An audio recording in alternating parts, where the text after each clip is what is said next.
know how this guy plays, what it looks like, but I'm excited to find out. So let's get into this best of 3.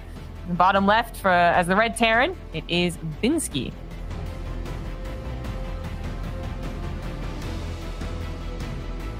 And up here in the top right, we have blue Protoss player. He is PiLiPiLi. And PiLiPiLi representing Genesis Gaming. Binski representing License to Kill. Huh. I think it's going to be his objective here in this game. Because he is, all memes and jokes aside, Binski is in a rough spot in the group right now. He's not technically eliminated just yet, but he's sitting at a 1-3 series score, which puts him in the kind of like death zone. He's one step away from falling into the lava right now. The Death Star has him tractor beamed in. It's not looking so hot. I see what you're saying. It's actually looking quite hot. Yeah. If he goes on 1-4, I think that would kind of be it.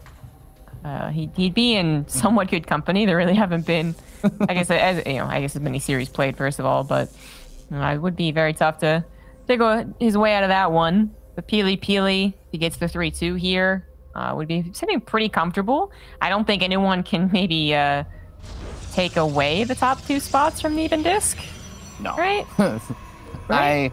I can say without any kind of complex math that with 2 matches left, I'm pretty sure mathematically 2 cannot catch up with 5. 2 plus 2 is still 4. Oh, and 5 is too high of a number for them to catch up with. Oh, damn. You're right. Oh, PiLiPiLi, if he wins this one and the next one and the next one, though, that's 3.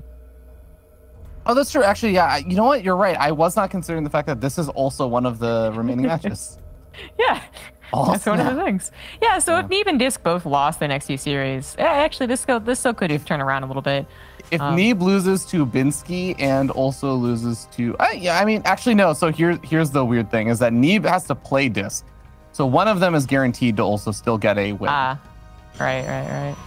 Well, there really is no point in getting into the math of the group stage, guys. I'm going to be honest with you. Point is, win good, lose bad. That's always been true in StarCraft. Yeah. For the most part. What's also cool is that even if you don't think about any of that, there is also something that a lot of people forget about. There is actually prize money awarded for every series you win or lose. So even the players who have been eliminated are still playing for cash. I think it's $150 per series won in the North American region. Yeah, 150. The Europeans get 200. They're special. It's all right, though. Yeah, because in, conversion costs. It's because they know what philosopher means. So they get an extra $50. That's clearly how it goes. We should definitely address what is going on in this particular game, though, as we do have Binski going to be going for kind of like a Widow Mine drop opening over here, but it is PiLiPiLi who's going for the very interesting DT opening.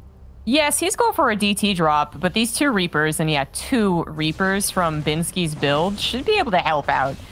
Because, yes, they're literally going to be able to see it. The probes get pulled. I think you should double down on trying to get back there. 100%. There you go. But even if the Reapers hadn't, even if somehow 2 Reapers didn't get through 1 Stalker, the Widow Mine drop... Yeah, actually, that was pretty important. This is one of the fastest iterations of a Dark Shrine drop, I guess you could really do. So, yeah, it was pretty important the 2 Reapers did it. As otherwise, the Widow Mine drop hitting, 450 or something like that would not have seen it in time to respond to it. It would have gotten really awkward really fast. So, very important that Binski went for 2 Reapers. Yep, a very worthwhile scout there. As the engineering bay is going to be completed right around the time that the Dark Shrine finished up. We don't actually have the DTs warping until just now, so... It's not exactly super delayed, but even just a couple of extra seconds might make or break the difference here on the missile turrets finishing up. And there's actually only 1 missile turret going up. It's in the natural. I think that Binski is relying on the scans for the main base. Yeah. Oh, that's awkward. Missile turret just half a second away from finishing in the natural means that Binski is going to take double the losses, far more than he anticipated. Okay. Not paying attention in the natural at all. That's harsh. 8 more workers killed. Thanks to that. Otherwise, the bunker would have been able to catch it. And, probably doesn't get nearly as much damage. So even though it was scouted, even though Binski thought he was getting everything he needed to defend against it, losing 13 workers is still a very successful DT push from PiLiPiLi. Yeah, the one kind of blessing in disguise here is that Binski does also get the Warp Prism, so he doesn't have to worry about as many like immediate DTs kind of running in and continuing to cause havoc, especially since also the missile turrets got finished up. It wasn't just a pure reliance on scans, so Binski can at least breathe a little sigh of relief for now, probably knowing that he's not going to be harassed for a little bit longer, but it is an awkward spot economically for him. Yeah, it's very awkward. Kind of hitting as well right when you're about to get into those extra 2 barracks. So then you kind of delay it, just having to run around to build those missile turrets, and then you lose the SCV, so you get cranking on that again. It makes everything a little more pushed off, which really, yeah, if the DTs didn't do as much damage, it still would have been a little chaotic.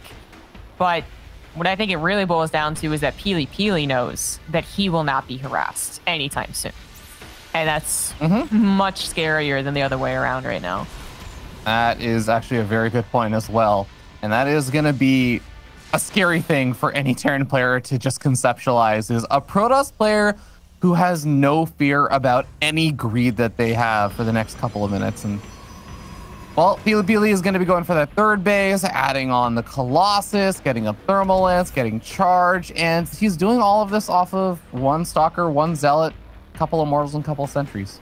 Yeah, this was an insanely greedy build as far as technology goes, right? Like, really, really fast in the Dark Shrine with the Warp Prism, not getting very many units. I mean, 2 Sentries and 3 Immortals is actually a lot of gas, to be fair.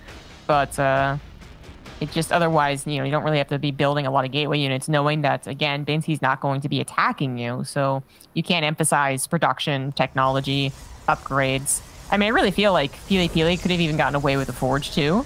Maybe you think that's a little bit too far. Yeah, I'm kind of with you. I guess there's maybe a little bit of a fear, especially with the Raven out. There's like an interference matrix potential or something, but well, gets the Raven. That is a very nice snag for PiLiPiLi, because exactly what I was just talking about is no longer an option. You can't just interference matrix the Colossus and the Immortals and be like, aha, I have you now. And yeah, it's a lot of those options are off the table. Right. The Raven, I think, you know, Protoss perspective, think about the Raven actually getting tucked into the top right of the corner, and then it's always coming back to dip in with an auto turret. That is super annoying. But what would you rather have to do? Consistently deal with that, or have your big units taken out of the equation? Usually it's I'd rather deal with a little bit of probe harassment, you know, and if you're good enough, you really don't take all that much, you know, 3 maybe before you pool. But instead of anything bad, the Raven just freaking died. So it was always going to be a risk for Binski, but certainly with it dying, it was not worth it at all. I mean, PiLiPiLi can still somewhat screw up this engagement, but it would have to be up to him to screw it up. He's got the vision, he's got the tools, he's got the upgrades. So far, so good. He's moving to meet this push, and then he can back away if need be. Yep. Binski also knows that PiLiPiLi is moving to meet the push, and he is suddenly reconsidering some life choices here out in the middle of the map, as he is going to end up losing a Cyclone, might end up losing a few Marines as well, but PiLiPiLi decides, my Zealots are getting a bit far ahead of the rest of my army, pulls back, regroups, warps in some more units, and he is ready for go time. I'm curious if he's actually going to commit for this. Yeah, well, it looks like it. He stopped building probes. He doesn't have a lot of the additional gases, so it looks like very purposefully going for a big army. So again, also a reason he wouldn't get that forge, and it might just be able to work out. Takes care of the tanks. The bio is trying its best with an upgrade lead to win out, but he's still got 2 Colossus to handle, so how do you do that? Yeah, I'd like it if PiLiPiLi was getting his entire army involved in the fight. The Warp Prism also in a kind of vulnerable position, but the Warp Prism is barely protected by some of the force fields. Charge Loss charging forward, but the Colossus, they're firing at reinforcements instead of actually firing at the bile that's clumped up in the mineral patch. I am really worried for PiLiPiLi, just because I think it's painful to lose a game that he could have just immediately won. I think he still will have this. Yeah, he does. He does. The thing is, without those force fields, I think absolutely PiLiPiLi made a mistake. Without those force fields exactly where they were, he is going to be surrounded, and his Warp Prism is in a dangerous location. The Marines were like half a range almost away from being able to kill that thing. So that was almost a disaster, but PiLiPiLi actually looked really calm and collected for it. He looked like he was planning on doing those force fields since the very beginning, and it was a pretty easy victory. So GG. Yeah, I mean, of course, all off the back of a really, really stellar opening there with the DTs just getting so much damage done. Even with Binski actually moving in and scouting it out with the Reapers like you were talking about, PiLiPiLi got absurd amounts of damage done and was able to carry that out into like the exact greed that you were talking about. He just got to get away with everything, meet a push that Binski was planning in the middle of the map, and then even with the engagements not going very well, the fact that he still won kind of goes to show it's all off the back of that opening. The back of it, yeah, for sure. It made it so much easier to do the follow-up, too, because his follow-up might have been planned from the very beginning, so if the DTs kill 6 SCVs, he's still going to do that, and he's got to be probably a little more careful with how he does it, too. But it was absolutely purposeful, cutting the probes again, not just teching up, not getting those upgrades. He was both meeting the push that he figured was going to come, and he was planning on squashing that, and then immediate counterattacking. Good on Binski to just recognize he would not have stood a chance and to run back home. Just really sucks about those force fields and his position that he was tucked into. Yeah, definitely a little bit unfortunate there for him. We'll see what he can manage in game number 2, because I think that really was a awkward situation. I imagine Binski's not really going to allow to repeat. I really would be surprised if PiLiPiLi just opens up with a Dark Shrine and also gets like another 15, 16 SCV kills. That would possibly be the worst way to go out of the tournament. Yeah, it's just a bummer defeat too, because yeah, the DTs really shouldn't have done all that much damage, and there really was a potential for the surround too. So I feel like in a game like that, you would really want to rematch. Like if this was a ladder game and that happened to me, I'd literally be demanding a rematch. Like, please match me up against that guy again, because it would feel a bit. I mean, I don't want to say it feels cheated, because it's a very legitimate thing to do that PiLiPiLi did, right? But it just feels like you were supposed to be totally fine, and it was silliness. Yeah. It was silliness that killed me, and that's what you blame. Some weird, just amalgamation of weirdness. There we go. No, I'm on board with you. It's definitely one of those situations that I think a lot of people who've played StarCraft, but I think even just other games in general, where you look at a loss and you're like, there was one little thing that just went wrong, and if this one thing just goes differently, everything is totally fine. Like, that should not happen again. Let's get the exact same situation, and I won't make that mistake that I normally don't make anyways, and things will go and progress fine. So I'm sure that Binski is ready to try and bring it out into a proper game in game number 2 and see where things head on out into 2,000 atmospheres. Yeah. I'll do the intro. Bottom left for Team LTK, it is Binski.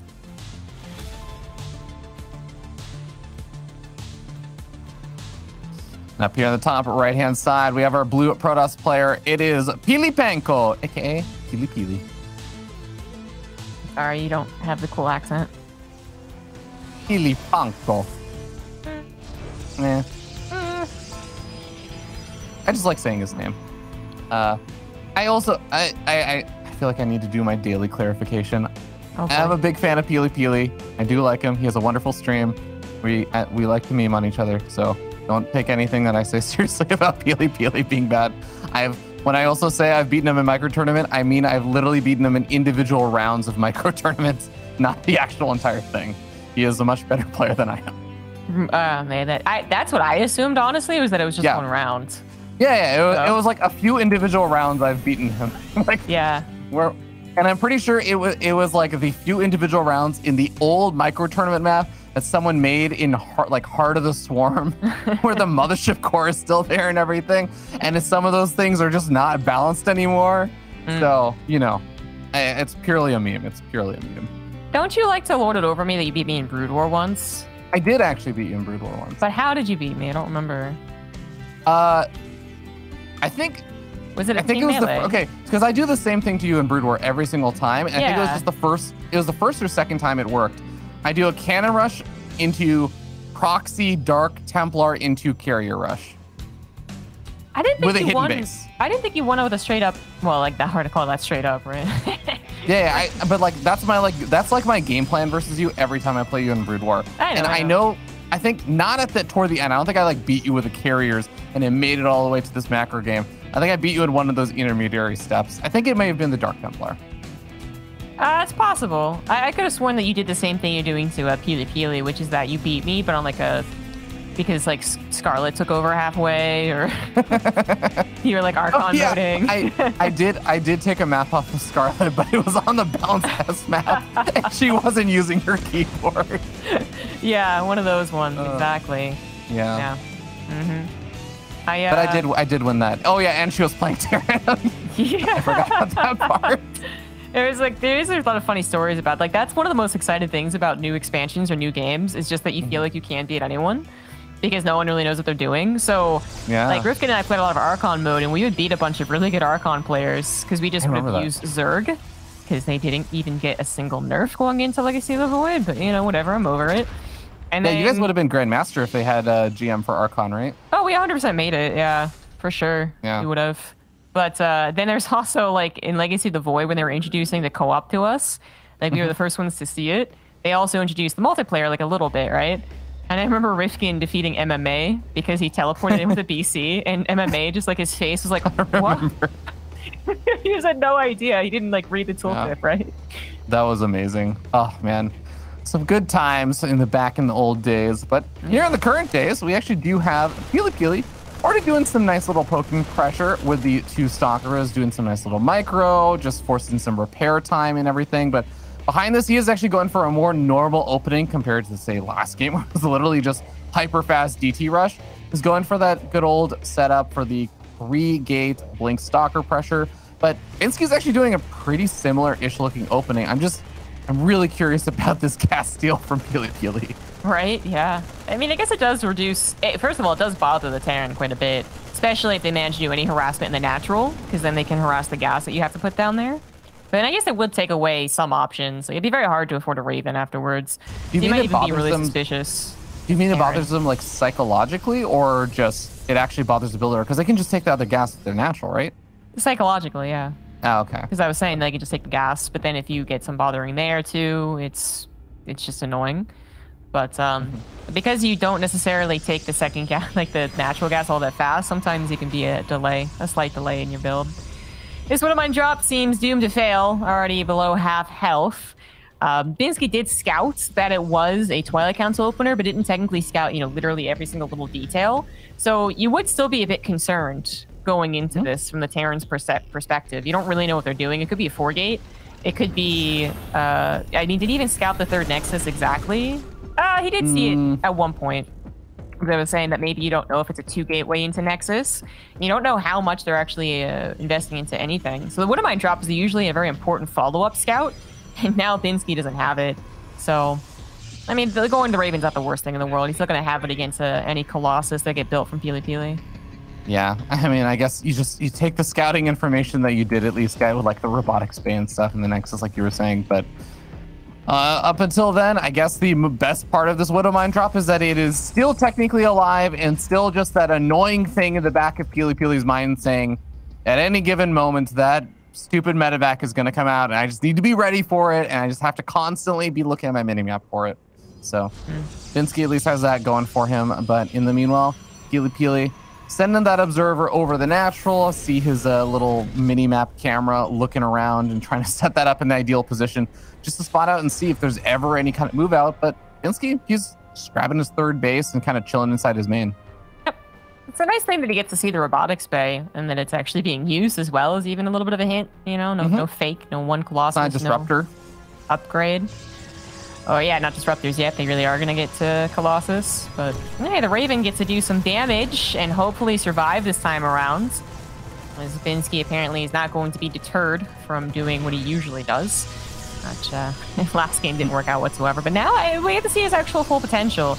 There really was good thinking along the last minute of the first game. Like, he really almost had this perfect opportunity to overwhelm the Protoss and then initiate a very desperate but still possible counterattack to victory. Just the force fields really screwed him up. So I want to see what Binski actually looks like when he's able to, you know, dance around a little bit, make some decisions that aren't based off of, well, I've already taken so much damage, what else do I do? Yeah, kind of interesting is that actually it's worth mentioning PiLiPiLi's observer was sitting over by the natural for most of this time. And finally, Binski actually moves down from the main base with his entire army. Basically, everything that he was making was sitting in the main base this entire time. The observer finally pokes around and tries to head over to the main, and Binski gets a snipe off on it. But PiLiPiLi is finally going to get a revelation on kind of where the army is, what the exact composition and stuff is. He has some general idea about it, but in some ways, he was kind of kept in the dark for a while. Yeah, in some ways. I think got ourselves a decent mid-game. The Raven's still alive, doing the harassment that I was talking about.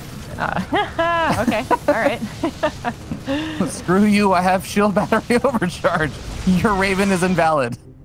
Yeah, that's actually a really funny decision. It's weird, but there might have been a moment where Binski, if he was already attacking, but is kind of cautiously moving around, like, I don't know if it's going to work, and seeing that a shield battery overcharge is already used, that he might have gunned it or something. But, of course, he's not in a position to do anything whatsoever. He really is just defending back at home. Not particularly turtling. Only one tank on the high ground, then the rest of the bio. But just, that is what he's doing. He's chilling at home, getting his macro pretty perfect. PiLiPiLi, again, stopping his probe production, even though this time he did get a forge and he's going into further upgrades. Still didn't have all that many probes, impressively, enough, and then lost 14 over the course of the last couple of minutes. So this is actually going to have to do damage, or PiLiPiLi will be in trouble. 100% agree. He is setting up for a kind of nice flanking maneuver, but the Widowmine is going to soften up a lot of these elves, taking the shields off quite a few of them, and alerting Binski, who's now going to be able to initiate a fight on that side. PiLiPiLi forced to move in, blinks on forward, tries to take out the empty bunker that doesn't have any actual units inside, and the Colossus also not accomplishing a whole lot. All of the zealots of PiLiPiLi disappear without actually really trading for anything. Half of the army for PiLiPiLi was effectively not in the fight. Yeah, again, PiLiPiLi, some really great decisions in the game, and one of the biggest things that he did was use this as an excuse to get those zealots into the main base, a huge distraction, right? Yeah. But yeah, maybe some of the actual engagements are a little bit wonky. Fortunately for PiLiPiLi, though, even though he might have lost a straight-up engagement, the Zealots are doing exactly what he wanted, which is killing a ton of SCVs, really distracting Binski. He's not handling it particularly well, certainly not very quickly. So he also lost, like, refineries and production. That barracks going down is a huge nuisance to the Terran. I mean, the Zealots are even buying some time against the bio, as the Ghost Academy was getting low. It almost got to burning, just barely shy of it, but Zealots continue to buy time as PiLiPiLi forces his way through on the front lines. Doesn't have any Zealots with that rest of the army of the Colossus and everything, because, well, his War Prism was in the main base, so he didn't actually have the opportunity to reinforce. Now he's going to have to back up until he can actually get some proper reinforcements way back from the pylon at his third base. But definitely PiLiPiLi finding some beneficial trades in those couple of minutes. Yeah, but I still am worried. PiLiPiLi, not with a lot of macro behind this, is I think, a way to just kind of throw his position. 1,000 minerals right now, just, yeah, don't warp in as much.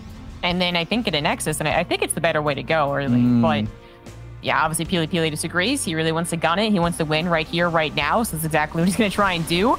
We have a Ghost popping out, but perhaps a little bit too late. Oh, jeez Louise, that interference matrix just saved Binski's life, because that was going to hit the heart of his army, man. Oh my god, I think that was literally the entire plan there for PiLiPiLi. It was, I'm going to flank you with Zealots and act as a force field, and then the Disruptor hits. But that interference matrix was absolutely massive. You are right in that Binski may have just been barely saved by that, but I say barely saved in a kind of loose sense, because I think Binski still has to sacrifice so many SCVs again for that to happen. And PiLiPiLi, even on his paltry economy, is still able to replenish and actually continue pushing through. Yeah, it's going to be good enough. Yep. Oh no, he picks up just to lose a medevac. Yeah. PiLiPiLi is going to be able to clobber Binski here. Quick 2-0 with a lot of confidence, too. I mean, again, I don't know if you would have to make the attack like PiLiPiLi did. And maybe it could have gone south a couple of times, but it worked out. It's fine. I guess he just figured, yeah, I know this guy's not gonna handle this, so that is it. Yeah. PiLiPiLi putting Binski in the bin and saying, nah, you're not making it out of this group, but I, on the other hand, have a good chance of still advancing. So with that being said, yeah, PiLiPiLi doubling in supply and everything. And remember, PiLiPiLi was in a situation where he was 2-2, now going up 3-2 in the groups.